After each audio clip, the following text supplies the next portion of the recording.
What's good, YouTube Nation? Today we're going to be talking about all things Diana. We're going to be trying out different builds outside of what op.gg tells you, or outside of the recommended, so we can find one hopefully that works for you. First off, you might be asking yourself, why would you pick Diana, and why jungle?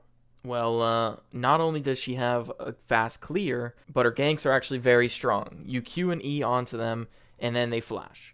But for most champs, that would be the end of the gank, and you would call it good because you got the flash. But not for Diana.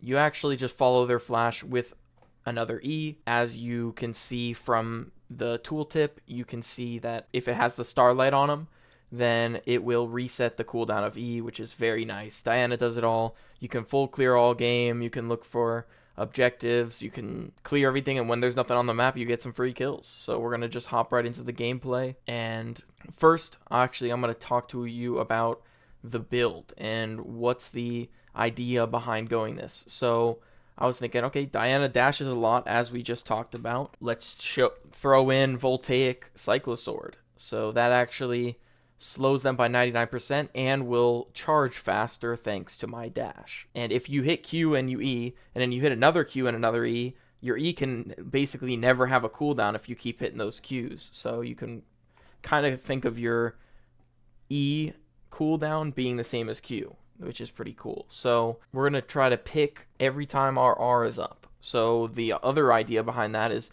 why don't we go Axiom Arc for more ults? I mean, if every time I have my R, I guarantee a kill, as most Dianas do, then that's going to be a pretty strong build. I mean, obviously, as you're looking at the runes, you would want to have Ultimate Hunter to go along with this even more, but you guys are going to see the ideal build and the ideal runes, and we're going to go from there. For lethality, now that we've established why we want Cyclosword and Axiom Arc, the build would be as follows: Cyclosword, Profane Hydra, Axiom Arc, Serelda's Grudge, and then either Serpent's Fang if they have a ton of shields, Yomu's if you want to get a little faster.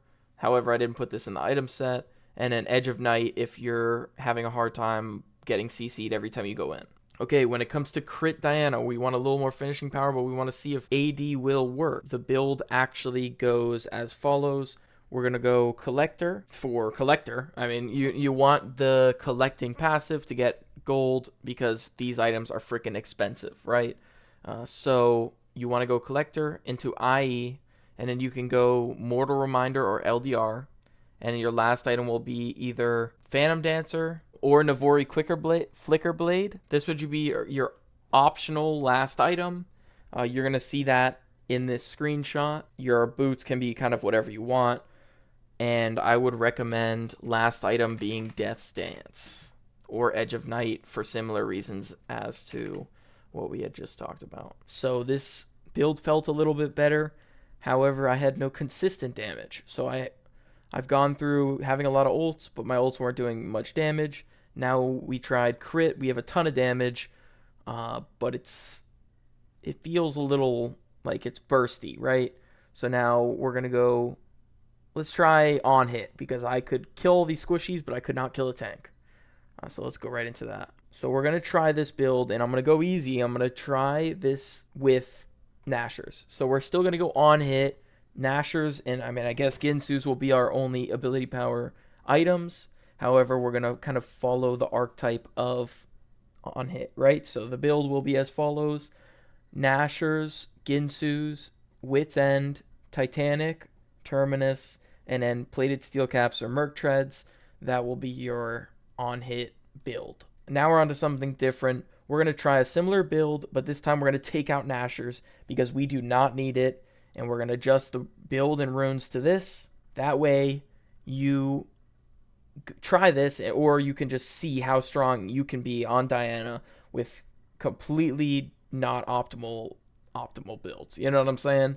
So this is what we would be going. The other option would be Blade of the Rune King Rush into Terminus and then Wit's End. That way you'll be very tanky when it comes to magic resist. And then you can go Ginsu's to keep applying on those on hits.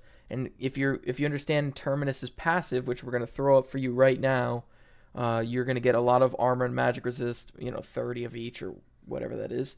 And then 45 magic resist from Wit's End, or 50. And then Jack Show will amplify it even more because of this passive that Jack Show has, which we're going to be showing you right now as well. And then those boots of choice, since you're already pretty defensive, would be Berserkers, because if you do get to full build in this game, at least you can turn it into Zephyr for that passive, which we'll show you as well. So this build has a lot of potential if you can get the items. However, obviously without AP, it's not going to be as strong earlier as the other on-hit build. However, let me show you how good this build is as well. Now for the holy grail of the entire video, we're going to be showing you a more practical build, something that I feel like you could play in ranked, right? So if you watched Worlds, Faker winning the freaking Worlds, again, crazy. He did a build that is genius. He's tanky, he does a ton of damage. I mean, what's not to like, right? So I was like, he played it on Galio. You're going to see a clip right here. Collapsing four members strong, the heroes entry. Oh, Faker joins the fight. Elko with the stopwatch, Faker in the middle of them all. And it seems like death may have arrived. And his name is Faker. He's here for your lives. The rest of T1 begins to collapse. Faker's going to fall as he pulls the stopwatch, manages to buy himself a second. Owner here to save his mid laner once again. And Faker still. I wanted to try this on Diana. Faker only got to 3 items and just ended the game. I mean, we didn't even get to see the pure genius.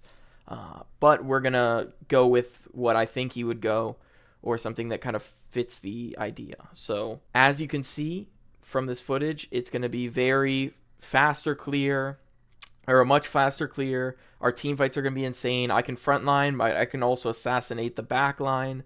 I think Faker struck gold here. So the build is as follows: either Hollow Radiance or Sunfire. Faker obviously went Hollow Radiance, but I think they kind of do the same thing. It's just one's for armor, one's for magic resist. And then you go Riftmaker, and then you go Death Cap, and then Zanya's. And I think your last few items are whatever you want. I opted to go for Cosmic Drive and Abyssal Mask. Well, actually, I didn't get to Abyssal Mask, but I think it would fit very nicely into the build. And obviously, Faker being the unkillable Demon King, you would want to go Medjai's, because you're never going to die when you play this build. So yeah, that's what you're about to see is pretty insane, and I definitely recommend it even in ranked. It's crazy. So yeah, Faker's a genius. I'm glad he won Worlds. I hope you enjoy the rest of this video about the build, and I'll talk to you again at the end. I'm coming to LeBlanc.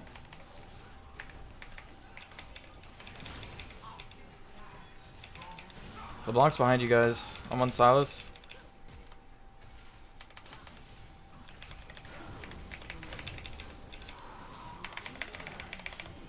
I got 2 on me. You just take out her alone.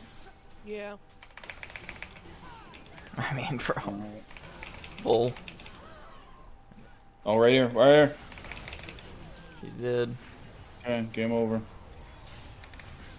Fucking checkmate, bitches. Coming. Wait, what? What am I doing? There's no minions. There's no minions. Oh, that's a thing? Yeah. Yo, checkmate. Oh, Is that no. always a thing? Yeah. Yeah, if there's no minions, you can't hurt towers. I have no mana. Good stuff. We're just going for it. I mean, I literally can't cast an ability.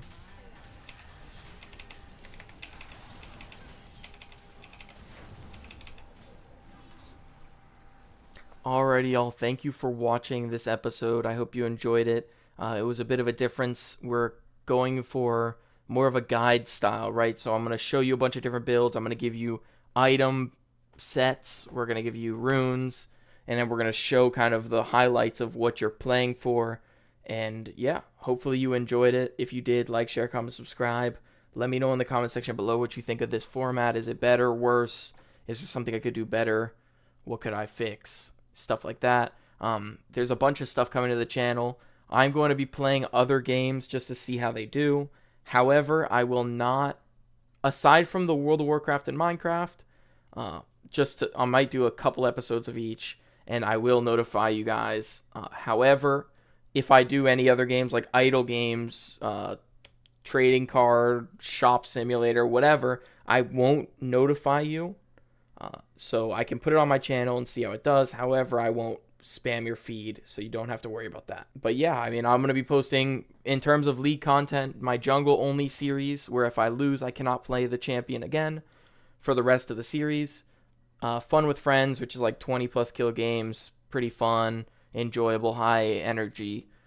Off meta mysterious guides, as you're seeing. However, if they continue to do how they're doing, I might change it up and make it more of a, a streamlined guide, like an off meta streamlined guide, which isn't like 5 different builds and or different thumbnails, different titles, stuff like that. But there's a ton of league content coming out, so don't worry about that. And then I'm going to drizzle in a little bit of the other stuff, and we'll just see how it does. So thank you so much for watching.